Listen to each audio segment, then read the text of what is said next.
Welcome back to iGaming. Now, some of you may remember a few weeks ago we covered a game called Aska, which looks absolutely phenomenal. I love the look of this game and I'm very excited to see where it goes. It is basically you've got to build a Viking settlement and survive with your villagers, move around to different realms, take on wild beasts and other nasties and all sorts. It looks very interesting, and what the developers have started to do is what they are calling Aska Weekly, which is where they go over the progress that they've made in development and a few other bits and bobs around about the game. Very interesting, very cool, and we're going to go over it when they release it. I'm quite excited to see. It does look like a nice insight into what they're doing, and we'll also see some awesome screenshots of new content, new bosses, and a load of other funky bits. And also, before we jump in, I just want to say that in the background you will be seeing footage from the developers' Twitch streams. There's currently not much in the way of raw footage of the game, so this will have to do. Hopefully you still enjoy. Let's jump in and check it out. Hail Tribe Leaders. Here is the first Aska Weekly, the first of many to come. These are going to be updates on what Sand Sailors are currently working on, the state of the game, work in progress content, and basically everything Aska. So they've just recently done a closed alpha, where they had 50 players playtest the game for the first time. The first order of the day is our closed alpha that ended last week. We've had 50 playtesters who got their first taste of the game. For us, it has been both a source of joy and anxiety, as we've never tested the game to such extended periods of time with so many people. But we're very happy to see that the game was overall well received. Of course, a lot of kinks left to iron out, but on a core level, we consider it a success, and it emboldened us to carry on to the next chunk of content and to proceed with our development schedule. And yes, you can pet the dogs. Our alpha playtesters have also gifted us some wonderful screenshots from their adventures, so we do invite you to take a look at the wonderful things they did. Now, I am going to be sharing the screenshots. They will be flashing up in the screen as we progress through this video. As for, a lot of people have been asking when the next playtest will be. The biggest question has been, when is the next one? And the current answer is early next year. We have a lot of content in the works, and depending on how we manage to implement it, it can come with a clear date. Expect announcements in January/February is all that we can say. Currently, we are planning on making Aska bigger. As you know, we're planning on early access release, which means there's going to be a lot of work, especially after the launch. To that end, we do need to make sure we get the best possible head start and people know about us. One way that you can help that is by following our social media accounts, because it helps us break through the algorithm and all the noise. So if you haven't already, please follow us on Twitter, Instagram and TikTok, and all the usual stuff. It is all in the description down below, so definitely go check it out. It will help the team out a hell of a lot. Now, here's the juicy stuff. Development news. Very, very excited for this. There's a lot of cool stuff in here. And to be honest, I'm very much looking forward to this game. It does. A lot of people have said it's very similar to Valheim, but I don't like games with the whole cartoony graphics. So this is something that does interest me. Valheim would definitely interest me, but I struggle to get past that graphic type. Not slating the game at all. It's probably an absolutely amazing game, and from what I've seen, it looks really cool. The features look brilliant, but I just can't get past that graphic type. So let's have a look what they've got to say. Making the world bigger, better and richer. Since the alpha, the world has doubled in size, so we're constantly expanding. Our end goal is not to have a large empty world, but a world that is fun and full with dense content. There's always the question of how big is the world, how many square kilometers, and we don't know how big the final world will be just yet. But it's less a question of miles and kilometers and more a question of what's in it. We can potentially make it as large as we want, but nobody's going to enjoy a large empty world. The question is of content. What animals, biomes, enemies, ruins, caves and islands populate that world? We have to build a world that's as big and open as possible, in line with the amount of stuff that we're going to put in it. But this will be an ongoing discussion, and we'll get back to it over and over again. For those who don't know, everything world gen related is ALPHARIGS domain.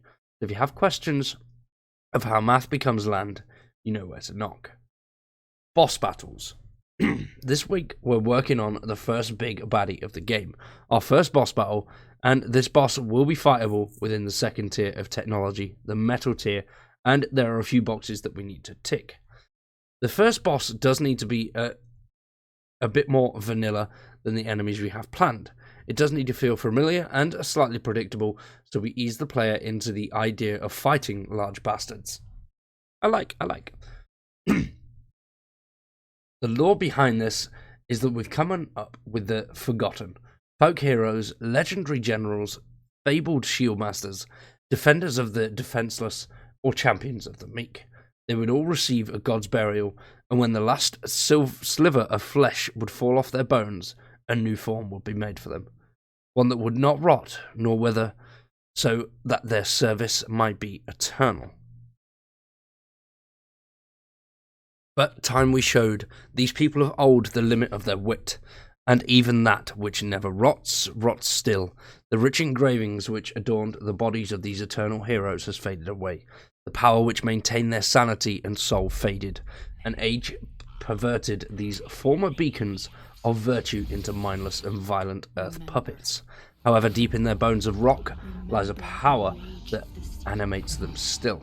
A power that your tribe could very much put to good use.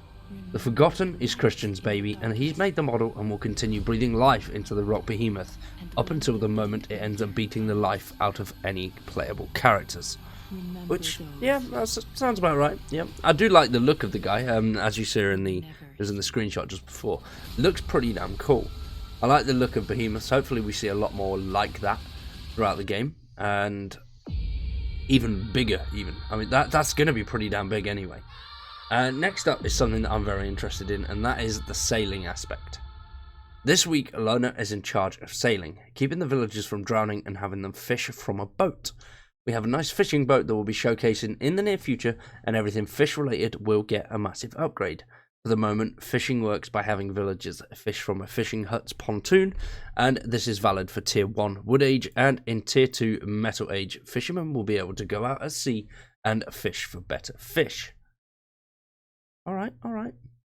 Now, I absolutely love the idea of fishing, and I know they did mention that we'll be able to actually have our own boat and go out in that as well, which is very cool. I'm looking forward to that. That's one of the aspects that actually got me really interested. Being able to have a tribe and being able to go out in a boat and go around and do whatever you want. It certainly gives me Assassin's Creed vibes in a nutshell. Now, next up is a metalworking industry. Speaking of metalworking, I'm also working on getting current buildings ready for the Metal Age. Charcoal making, iron smelting, and blacksmithing. These are buildings currently under construction and will definitely be part of next week's Aska Weekly. Awesome. So, a load of good news in there. Very excited for this game so far, and it does look like it's going to be very interesting. Like I say, something that I'm really looking forward to is obviously the building of the settlements and having a whole tribe and doing all that kind of stuff together.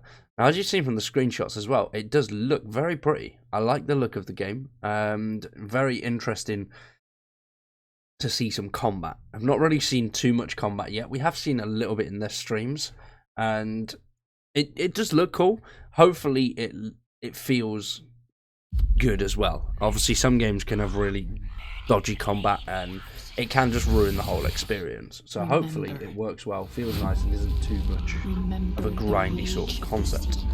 Now, finally, for this bit of the video, we're going to be talking about the stream. Friday, we'll be getting back to our regular streaming schedule.